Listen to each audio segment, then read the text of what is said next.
One sec. Looks like it's on now. Yep, you're on, all set, and it's 7:30. Okay. Thank you, Sharon, and good evening, ladies and gentlemen. Welcome to the October 7th, 2020 meeting of the Danbury Planning Commission. We will open with a roll call. Mr. Urice is absent. Ms. Hofstadter? Here. Mr. Kiokio? Here, Mr. Sylvain? Here. Mr. Renz is absent. Mr. Haas? Here. And Chairman Finaldi is here. Mr. Haas, would you sit in for Mr. Urice this evening? Yes. Thank you.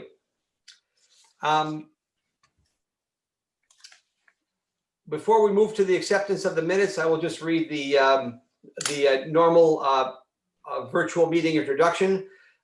This meeting of the Danbury Planning Commission is being held on Zoom as a virtual meeting. Even though this meeting is a virtual meeting, members of the public and interested parties continue to have the opportunity to participate in the meeting in a couple of different ways. You can participate via Zoom and see the audio and the video, or you can call in by phone and participate via audio only. Just a heads up, if you call in, we may have to mute and unmute your phone to avoid an echo. Instructions on how the public can participate in the meeting appear on the City of Danbury website, and all of the documents and materials that apply to the matters to be discussed during this meeting, including the agenda, are also available on the City of Danbury website. As I mentioned, a copy of the agenda for this meeting is posted on the city website, and we will follow this agenda as per standard practice. If prior to the meeting, any questions or comments on agenda items were submitted via email to Sharon Calitro, those comments will be read during the appropriate portion of the meeting. With that said, we'll move forward. Commission members, the minutes have been previously distributed, the minutes of the September 16th, 2020 meeting. Unless there's any corrections or comments, I'll entertain a motion to accept those minutes. Mr. Chairman. Yes. Motion to accept the minutes from the September 16th, 2020 meeting. Motion made to accept. Do I hear a second? second, Bob.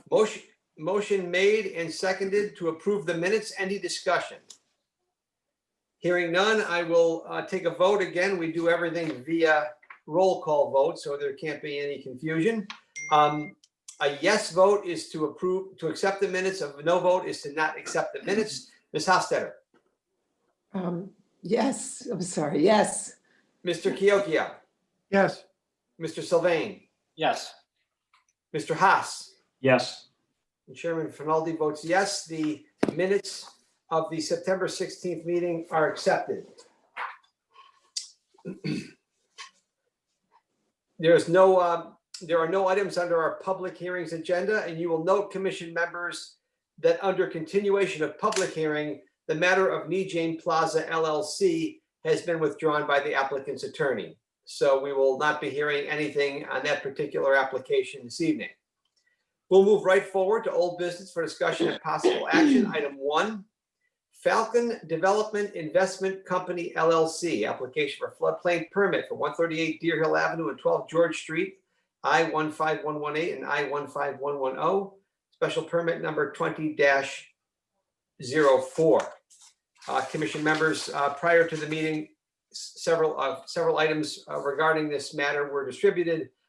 There's a letter from Benjamin Dodo, civil engineer, dated March 3rd. The staff report is dated from Jennifer, is dated October 5th, and several maps and other such things. With that, Jennifer, I will turn it over to you. Okay, thanks, Mr. Chairman. Sharon, can you share my screen? Sure. Oops. Can you guys see that?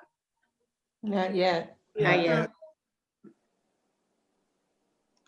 Yes, no? Oh, No. wait, hold on. I'm not doing this right. Hold on. Share screen. Sorry, I skipped a step.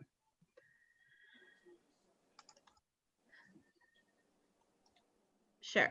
Okay. Can you guys see that? Yes, Yeah. ma'am. Okay. So I'm gonna take my little pointer. Hold on here. Annotate. Mouse. Can you guys see this mouse right here? yes. Okay. All right. So this property, I'm going to zoom in a little bit. So City Hall is right here. Okay, West Yeah. Street is right here. This Okay. blue is the floodplain for the Blind Brook. This property and George Street is right here, okay, which cross-sects into William Street. So the property is actually, you guys have seen this. Remember Dr. McKenna came in years ago. He wanted to put his dentist office in there. Yeah, so he ended up selling the property to Joe Fiorita, who is now going to develop it into 6 multifamily units. Within, he's going to renovate the existing building and have 6 units inside that building, which is right here.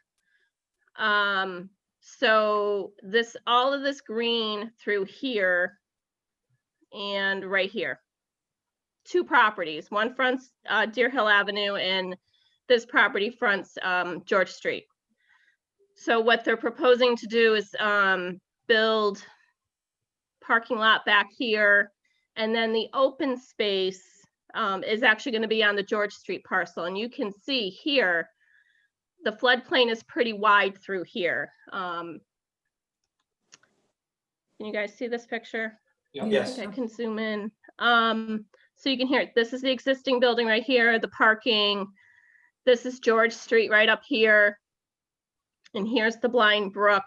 Oh my God, can you guys hear my dog? I apologize. She's outside. So, I'm sorry. You can't make this up. So here's the Blind Brook right here. The actual floodplain is this dashed line. So that blue that you saw in the previous picture is the limits of the floodplain. Ben put it on his plans. It's right here. Okay. So there's no construction in the floodplain. The open space is this square right here. They've got there's a level spreader right here. Some of the drainage is coming down. It's just right now it all flows downhill into the brook. So this is a dissipator that will slow that water. There's no filling. Like I said, no structures. And the base flood elevation, it's a numbered AE zone, 420 to 423 feet. Doesn't really make a difference because the structure's not in there, but I just, wanted the commission to understand that that's the elevation at which it floods. And an interesting picture. So Google Earth, which I haven't been on too much, is really cool. So I wanted the commission to understand, because most people don't know the Blind Brook even exists. And it starts, a little floodplain lesson today, starts here. This is the pond. Here's Immaculate right here. The pond, it goes under West Worcester. And it kind of meanders through all of this multifamily. And there's points where it's literally backed up against foundation. So we see in this whole area, when there's flooding, urbanized flooding, it's pretty severe. We haven't seen it in a couple of years, but when we get the flooding, it happens through here. This is the New Hope Baptist Church right here. It's the weirdest thing. So it opens up through here, goes underground, it goes under people's houses, Wow. and then opens back up. Can you see right here? A little hard Yes. to see. It Yeah. literally, the abutment of the brook are people's foundations. So, we do everything we can to protect the floodplain through this area. So this is the George Street parcel. So you can see they're not doing anything. They're keeping it wooded, and we're actually preserving what it's meant to do, which is maintain the floodwaters when it does flood through here. And it does quite a bit. It goes under George Street, stays open, and then it literally goes underground through this whole area underneath this building, opens back up. You've got the fire department over here. Okay, right through here. Yeah. And then it dumps into the Still River. You see through here, Here's Kennedy Flats. It goes underground, and this is part of the whole Army Corps improvements they did back in the 50s. And it opens up back here. So the whole point of this, it's an important tributary that we try to protect whenever we can. And, you know, to restrict development when we can is important to maintain those lands so the water has a chance to not impact the development in that area. So with that being said, I wanted to give the commission a little lesson on the Blind Brook, because you don't really know it's there until it starts flooding and it closes. You know, sometimes it'll close Worcester Street, it closes Williams Street, it just overflows its banks. So saving this property from development is key to being able to allow this floodplain to function the way it's supposed to. So Is that with the that armory being that said, goes right under? I'm sorry, what? Is that the armory that it goes right under at the end there? No, so this is I don't know what it is now. This is William Street. The armory is right. With the green roof? Yeah, so Yes. here's the Yes. church. Yeah, I'm sorry. Gotcha. I don't know what building this is. Oh, right here. I'm sorry, that is the armory right here. And then this is just a small building, but you can see right here. And then it disappears and goes right underneath. Oh, I see, across the street there, gotcha. Yeah, and then it opens up right here. So it's, you know, it's a stream that has, you know, when it reaches its banks, it's very dangerous. And the flood waters, you know, we do everything we can to contain that, but it's so urbanized, it's hard to attenuate those flood waters. So this is a good chance to actually protect the land. And we're very pleased that the property owner bought both parcels. So with that being said, I don't have anything else to offer. I'm sorry, I went on too long, but I like to tell the commission kind of how these brooks and streams, you know, they're important. And to protect them, it's important. No, Jennifer, thank you. I knew nothing about Me the brook either. using the foundation of a house as an abutment. I mean, I had no idea. So I learned something tonight. So thank you for that, really. Nope, no problem. Are there any other questions? Jen, just one quick question on the proposed site plan, the structure shown, what's in that? And forgive me if you mentioned it. Yeah, they have approval right now. It's a 2-story house, and over the years, there's been numerous variances to try to make the redevelopment of this house happen. You know, originally it was going to be apartments, and then that didn't work, and Dr. McKenna bought it, and that wasn't going to work. And, you know, it was important to the city not to have that house demolished. So, you know, the property owner bought it from Norman Bezaid, and it's sat vacant for a couple years, I think. And they're just starting to open up the house. If you drive by there, you're going to see they're starting to renovate it, and the approval has 6 units. Not a lot, but that's, you know, kind of the price for saving the house. And then it's hard to see. I can't quite figure out how to, hold on, let me see if I can, hold on. Whoa, too much, sorry. This is a little easier. So here's Deer Hill right here. This is the driveway. They're widening the driveway slightly. And then this is the house, parking in the back. And it's also going to be shared parking with, you've got a couple offices over here, 142 Deer Hill. That's the beautiful blue building. And then there's a carriage house in the back that's more offices. Yeah. So they've created the interconnection to be able to share that parking. Good. And then the open space, because the grade, it starts to slope from right about here. So they've got a retaining wall right here. Again, this dash line is the wetland line. And then this line at where it says 100, this is the 100-year floodplain. So you can see the open spaces in here. They're cleaning it up, no grading, just kind of finishing off the area.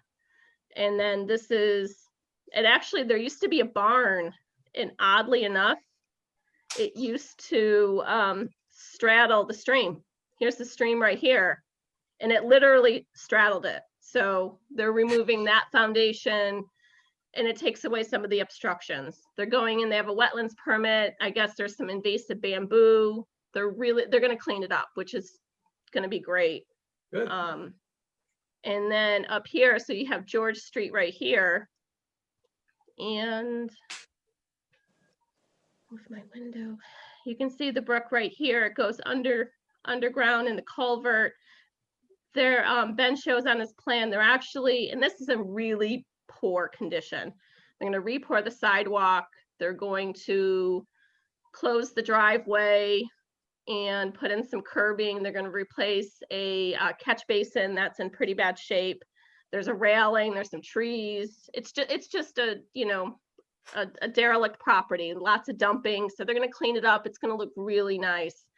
But, you know, it's gonna save this is what it's intended to be, which is the floodplain. Great, Jennifer. Thank you very much. Any questions, commission members, for Jen? None, thank you. All right, unless there's any questions or further discussion, I guess I can entertain a motion to approve the floodplain permit. Are there any conditions associated with this at all? That's a good question. Hold on. They're required to comply with these two maps, and then the engineer has to certify in writing that the site was constructed pursuant to the approved plans. And that's conditioned in the site plan approval. Okay, so we're calling those conditions. All right, so then Yeah, administrative requirements. I'll offer a motion to approve this permit with administrative requirements associated. Motion made to approve. Do I hear a second? I'll second. It's Bob. Thank you, Bob. Motion made and seconded to approve the floodplain permit. Commission members, any further discussion? Hearing none, we will take another roll call vote. Again, a yes is to approve the floodplain permit as submitted and discussed. A no is to not approve it. Okay, Ms. Hostetter, Yes. Mr. Kyokyo, Yes. Mr. Sylvain, Yes. Mr. Haas, Yes. and Mr. Chairman Finaldi votes yes. The floodplain permit is approved. Thank you again, Jennifer. Thank you. We're going to move forward, commission members, to referrals. And you will note number one under referrals, it's an A3A referral petition of Encompass Health to amend section 2B and 4H2B3 III of the zoning regulations, add physical medical facility inpatient to the PND zone. Zoning Commission public hearing on this matter is scheduled for October 13th, 2020. Sharon. Thank Or you. Jennifer. Yeah, I'll do it since it's my memo. Okay, so yeah, so we received a petition to amend sections 2B and 4H2B3I, which is the PND zone of the regulations from Attorney Ward Mizuko on behalf of Encompass Health. So the proposal is to modify the existing definition of physical medical facility, which we have, to define and add a new physical medical facility inpatient use to the zoning regulations, and then to add that inpatient physical medical facility use to the list of non-residential uses in the PND not serving the immediate needs of the residential development. And they have indicated to us that they are the contract vendee for what we have known as and called in the reserve master plan, the Berkeley Insurance Company piece, which is phase 9B. And that was approved over the years in the reserve master plan for 100,000 square feet of non-residential use. In terms of the proposed amendment, again, we have a definition of physical medical facility. Those facilities, as I indicated in the memo, are currently allowed in the CBD as a permitted use and in the IL40 as a special exception use. They're proposing to amend the existing definition to add the word outpatient, and that is to differentiate it from the new definition that they want to add, which is physical medical facility inpatient, because that's what they do, and we don't have a use that allows people to live or reside for several weeks while they're being treated in a facility. That's why they just couldn't use the existing definition. It has no, there's no ability for patients to be included in that. So they're seeking to amend the existing definition, add the new definition, and then again to add it to the P&D zone. So the new definition pretty much mirrors the existing definition, except that it has that provision that allows patients to, on a short-term basis, reside in the facility while they are receiving treatment. And we did speak with the applicant to add some additional language to ensure that the gym and rehab space in the facility, which will of course have rooms and probably a kitchen and offices and things like that, but the rooms where the treatment is going to be occurring are for the use for the patient, inpatients only, so that you or I, if you got a script from your doctor, just couldn't go there. There are plenty of other facilities to be able to do that. So again, the definition is specific in terms of only the patients that are residing there are able to use those facilities. So we did not have an issue. We don't object to the definitions, and we do think the additional wording helps clarify each use. In terms of adding the new use to the list of non-residential uses in the P&D, not serving the immediate needs of the residential development, that's how the zoning regulation is worded. There are several uses. If you've looked at the regs included in that category, they include banking and financial institutions, business services, businesses and professional offices, hotels, conference centers and motels, manufacturing or an assembly facilities, and sports complexes. So there's a myriad of uses that aren't necessarily there just for the intended use. Not that they couldn't use them, but I think there was some anticipation that there would be a mix of uses that weren't, specific to what would be the residential component. And in addition, there's the neighborhood retail and service use category in the P&D regs that are already allow medical facilities. And they do include like gyms and things like that. So it's not that far-fetched from the list of uses, non-residential uses in the P&D as a whole. It's just that you weren't able to kind of go and stay there while you're in recovery and receive treatment. So that is, what their proposal. In terms of we looked at it in terms of consistency with the POCD. And as you know, one of the goals of the land development plan is to ensure that development patterns accommodate growth without diminishing the quality of life in the city. And that we should consider making changes to the zoning regulations when it's deemed necessary, and again, in the best interest. Oh, sorry. Sorry. No, that's fine. There are uses in terms of the P&D zone that are already non-residential in nature, and as I said, don't necessarily meet the needs of the community. So they already exist. This would just add to that. And you would need to make a determination that it's appropriate to add this use to those lists of uses. Again, there is a short-term transitional residential component because people are, would be leaving some acute medical facility and stay there for a couple of weeks while they're in, significant rehab before they're released to go home.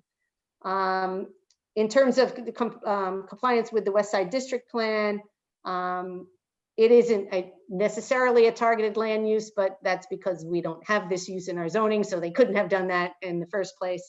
But it is kind of a new use for the city, and by definition, I think help, and again, limiting the traffic because not everybody and their brother will be going there, helps manage the growth while protecting the neighborhoods and the environment. So I think it helps minimize the vehicle trips.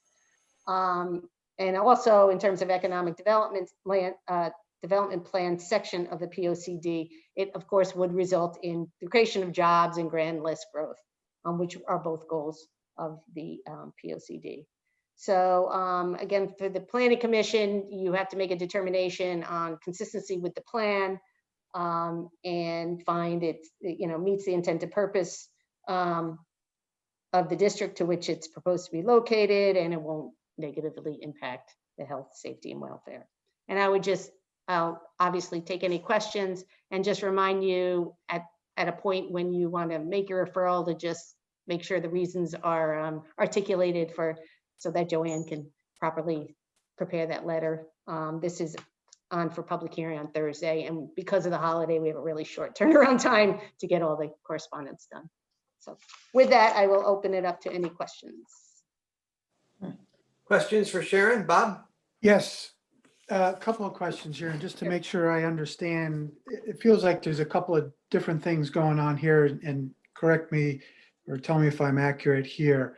So currently there's a definition for physical medical facility. And it sounds like to me, if I understood right, we're going to get rid of that and create two of them. One called physical medical facility inpatient and one physical medical facility outpatient. Is that right to start? Okay, we'll take one thing at Yeah. a time. So the existing definition is physical medical facility. They want to add the words outpatient to it and leave it as it is. And then they want to add a new definition for physical medical facility inpatient based on the language that's in their petition. So they're not getting rid of the old definition. They're just adding the word outpatient to it because Got it. that existing definition does not allow any inpatient. Okay, great. Okay, so now I get it. Okay, so I thought that went away, but that doesn't. That's the outpatient. You add outpatient to that current definition and it stays in place. Yes, And then there's a new term with inpatient, physical medical facility inpatient with their definition, and that's what they want to add to the PNZ zone, PND P&D, zone. that's correct. You got it. That's right. Okay, so then the CBD zone and the IL-40 where it's a special exception, that's where will be the physical medical facility outpatient. Yeah, basically, if you're already Right. there, you would fall under the Yep, pre-existing. If you wanted to come in either of those zones, you could under an outpatient, but you couldn't under the inpatient because you're not listed as a use that's allowed in those two Yep. zones. got it. Somebody would Okay, have to amend the regs to add it to those two zones. got it. Okay, So the Yep. only place you could do inpatient right now, based on this, should this get approved at the zoning commission, would be in a P&D zone. yep. Okay. And do we know when this would be developed, this phase 9B, I guess? Is there any time frame for that? No, I mean, they haven't spoken. I mean, I'm assuming they have a PNS purchase and sale agreement. It's contingent on something. Yeah. And it may happen or it may not happen. I mean, it could not happen, we just Yep. don't know. Yep, But in okay. order for them, I mean, they're gonna eventually have to, procedurally, they're gonna have to amend the master plan for the reserve if they want to move forward with that use in this phase, because the master plan calls for something else in this phase, just straight office. So they're gonna have to change it to this new use, but now they're changing it to a use that would be in the regs, should the petition be approved. Yep, got it. Okay. Right, they And couldn't this have base- come in and tried to amend the master plan for that use because we didn't have that use in our zoning. Got it. Yep. Okay, I understand. And basically, this is a rehab facility, like a Bethel Healthcare type thing, right? Yeah, Similar to that. yes. Okay. Yeah. Okay, thanks. That's all I had. Other questions at this time, commission members? Sharon, I don't have a particular objection to this referral. I mean, as an observation, as a society or as a community, we are getting older. I mean, that's an established fact. And the need for some sort of medical facility, whether it be inpatient or outpatient, that's just going to increase. That need is going to, as well as, I don't know, call it senior housing, call it skilled nursing, call it assisted living. There's all kinds of terms for it out there, but it's just something as a society we're going to have to deal with. And the matter of sort of bifurcating the definition of physical medical facility and making a distinction between outpatient and inpatient, I don't see any downside to that. I think it clarifies things. It doesn't, I just don't see any real steep downside to change, adding that definition or changing the definition and adding it. I just thought it was interesting though, this term non-residential use, not serving the immediate needs of the residential development in the PND zone. That's kind of a weird Double negative. sentence there. I mean, when you read that, your first reaction is, well, if it's not serving their needs, then get it the hell out of there. I mean, when I read it first, and then I read some of the things that fall under that. The first thing I read was, banks. They don't serve the needs of a residential community neighborhood. I don't know, but so I thought that was a little weird. But they're not looking to change that or wordsmith that. But with that aside, I just don't see any real downside to it.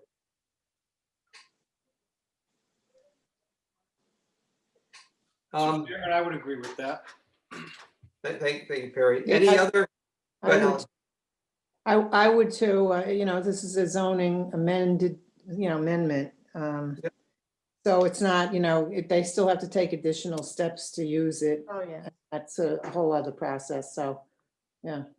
I'm Yeah, good. that's correct. Helen makes a good point. As a reminder, the planning commission will have a full-blown public hearing on this.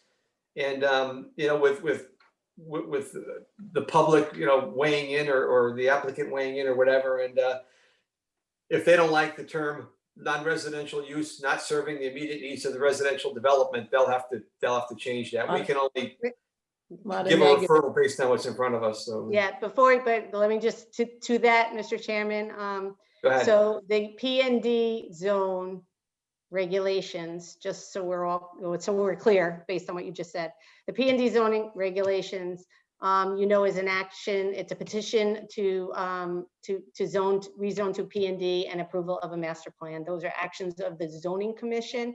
And once that's done, and that is a public hearing process, no doubt, but at the zoning commission, once it's done, they come to, and this is the way the regulations were written way back when. They just need to submit a site plan to be reviewed departmentally, so administratively.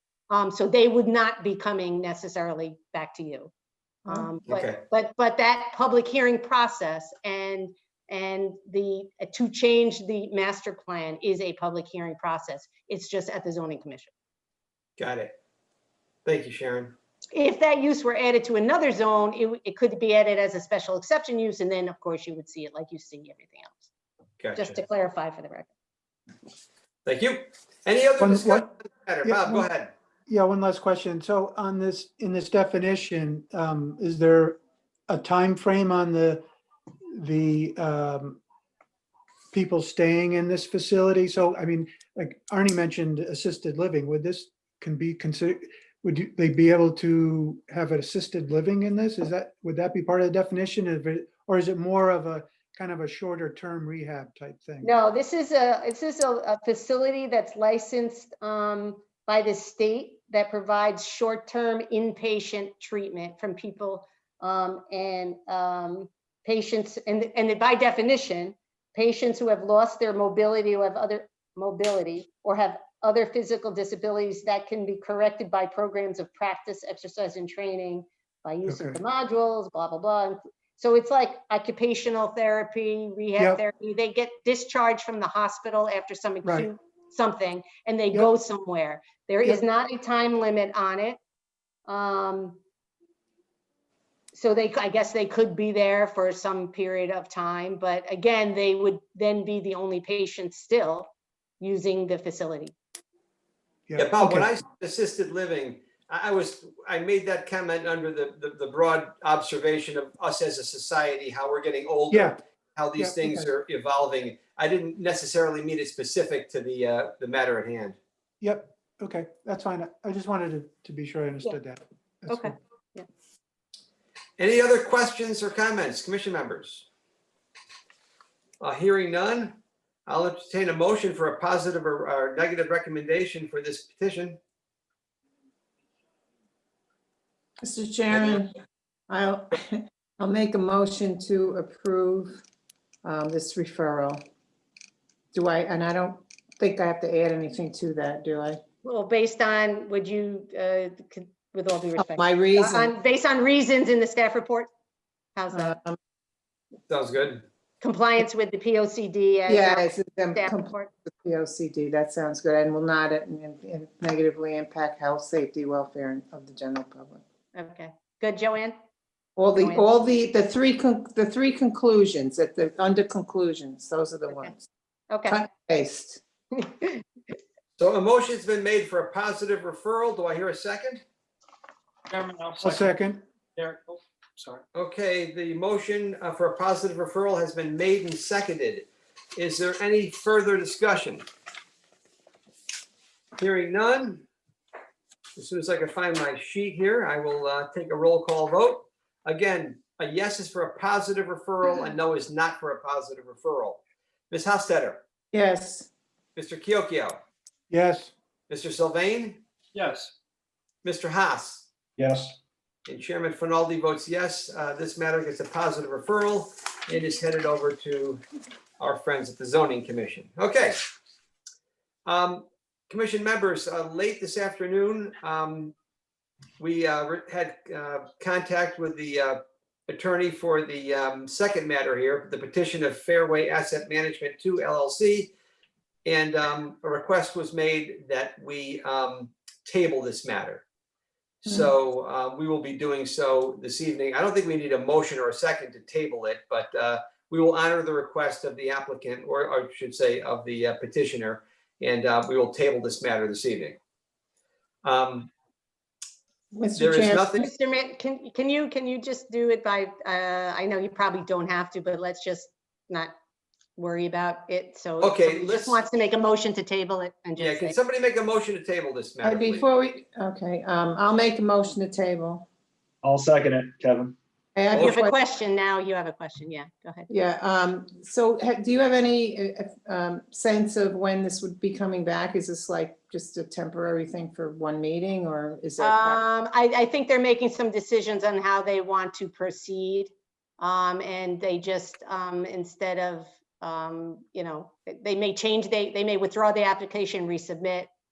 Okay, thank you. I just want to get a sense. Yeah, Thank- I'm assuming they're going to be back. I just don't know what in shape that or form they're in, that would be in yet. And so they just asked that you just table Okay, this at the moment. I think there was something in the notes about clarifications need to be made. I think, as I recall, so maybe that's why. But anyway, just conjecture. Okay. Yeah, So it was, motion- there was a long staff report on this, and there was some confusion as to some procedural issues, but I choose not to get into that right now because they requested us to table and we're gonna table. We'll dive into it next time when it comes back, Yep. so. Thank you, yeah. Okay, there has been a motion and a second to table this matter, and I'll take a roll call vote. Yes is to table and no is not to table. Ms. Hofstadter, Yes, Mr. Kiokio, yes, Mr. Sylvain, yes, Mr. Haas, Yes. Kevin, and Chairman Finaldi votes yes. Okay, this matter will be tabled into the future. We have nothing under new business or correspondence, and I do want Sharon to comment on the status of the Plan of Conservation and Development. Update us all on the progress we've made there. Go ahead, Sharon. Okay, thank you. So as some of you know that, we obviously have a plan of conservation and development. It has to be, statutorily has to be amended or we need a new one every 10 years. And there are penalties if you don't do that at the state level. So our plan was approved in 2013. So 2023 is unfortunately fast approaching. And so from a capital planning program perspective, over the last couple of years, you've seen under the planning department, some allocation, a request for allocation of funds, and then they were approved in order for us to do an update. A lot has changed in Danbury in 10 years. So we prepared, so once it was funded at the beginning of this year, we had partial funding last year, got additional funding for this year. We prepared an RFP, which we sent out, geez, all over the country, right, Jen? We did. We posted it nationally, in addition to the 5 states around us. And we got proposals back, which were reviewed by a team, a selection committee internally, on which our chairman, Arnie, sat. And we vetted the responses, and we narrowed down our interviews to 3 of the teams. And those interviews were conducted in August, and the team scored them and determined that which consultant firm we wanted to hire. And we are we're in contract negotiations now, just going back and forth. But we're excited to have them on board. The firm is Fitzgerald and Halliday, and they have on their team the people from Goody Clancy, who did the downtown plan, which I know you all know about, and some other firms that are doing other components, kind of a deep dive into housing and economics. There's some energy related, and then there's kind of a marketing campaign aspect of it. We focused a lot on public engagement during the course of trying to get some additional input from our community as to what we want to be in the future. And so the plan is that, and again, statutorily, the POCD is your document. You can create this subcommittee, which is now going to be us, to prepare the document, but it really is you have to approve it at the end of the day, as does the city council, and then it needs to be sent to the state of Connecticut. So being that it is your document, I've talked with Arnie, Jen, I've talked with Arnie about wanting all of the commission members to be a part of the oversight committee. What we're kind of envisioning is a once a month meeting, maybe over, during certain times, not once a month, but it's close to maybe an 18-month process. But again, you just don't know, how things, we're doing public engagement totally different than 10 months ago. So we're going to need to come up with a public engagement plan, but we need a committee of people. So it'd be the Planning Commission, and several others, city employees and some outside people who will be meeting on a regular basis and going through this. And then there'll be kind of the whole other component of going to the public and meeting with individual stakeholders and meeting with groups and neighborhoods and things like that. We have their proposal. You're all more than welcome to take a look at it. But we did feel, and all of us felt the same, that this was the firm and with their subs that was best suited for, to take us into the future. Again, when we did the 2013 plan, we never updated kind of the background demographics and socioeconomic issues and statistics and things like that to kind of see where we are. There was some broad analysis, but we really need to see, we're different than we were we sure as heck are different than 2002. And we are we're different from 2013 to, 2021, basically. So, we'll take a look at that and see where, what strategies, goals, and then recommendations we can come up with to move us where we want to be from a land development perspective, understanding we need to balance growth with protection of natural resources and our community, things that are quality of life, things that are important to the community. So I think, did I cover everything? There's no requirement that you come and sit on it, but I didn't, and I think Arnie felt the same way. We just didn't want to say, oh, by the way, at the end of the day, you're responsible for it, but you're not going to sit on the committee. You're all welcome. We want you to be on the committee. If you miss a meeting, fine. We take notes. There's plenty of time to catch up. If you can't make a meeting, that's fine too. But I wouldn't want to leave anyone out, let's just say, from the planning commission. Because it, again, it is your document. So that's where we're going. We're in the, like I said, we're going back and forth on the contract and fine tuning some scope issues. I'm hoping to have that done by the end of October. Contract signed, maybe we'd do a kickoff meeting, you know, before the holidays, and then they have lots of work to do. You know, and then there'll be, you know, a series of meetings after that. Yes, Sharon, and on behalf of the commission, a big thank you to you and Jennifer. I know commission members, how much work they put into this. Remember, the plan of conservation and development, that's our Bible. That's our document. And we, you know, no matter what decision we make, we try to never get too far away from that document. It's an extremely important document for what we do. And like Sharon said, every 10 years you have to have a new one. So Sharon and Jen went out and sent out an RFP. We got a lot of good responses. We narrowed it down to 3. Malone and McBroom, who some of you might remember, BFJ Planning, and Fitzgerald and Halliday. And I'll tell you, having sat in on on all the interviews with these 3 firms, which were at least an hour, I was blown away. There are some real smart, capable, resourceful people out there in the area of planning and development and land use and zoning. I mean, I was comforted by how smart and capable these people were. And it was very hard to make a decision as to who we were going to hire to do this POCD. And Sharon put together a very good spreadsheet, and we sort of scored them on various criteria. I won't get into that, but it was a tough decision. And we went with Fitzgerald and Halliday, and I think we're all comfortable with that decision, and we're looking forward to working with them. But I would encourage you if we finally get this process going, to participate. I think you'll be impressed by these people and their resources and their capabilities.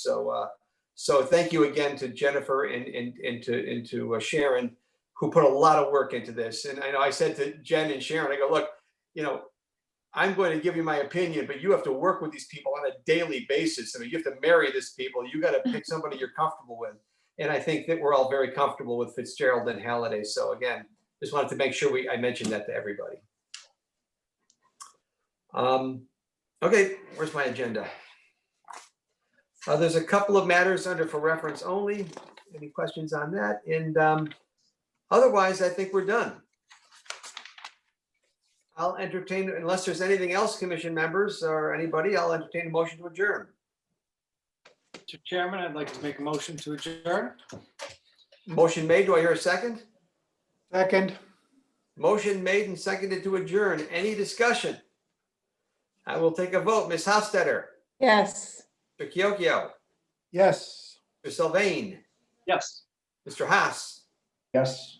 and Chairman Finaldi votes yes. This meeting is adjourned. Thank you all for your time. Thank you, everyone. Great Night, job. everybody. Thank you. Aye. Have a good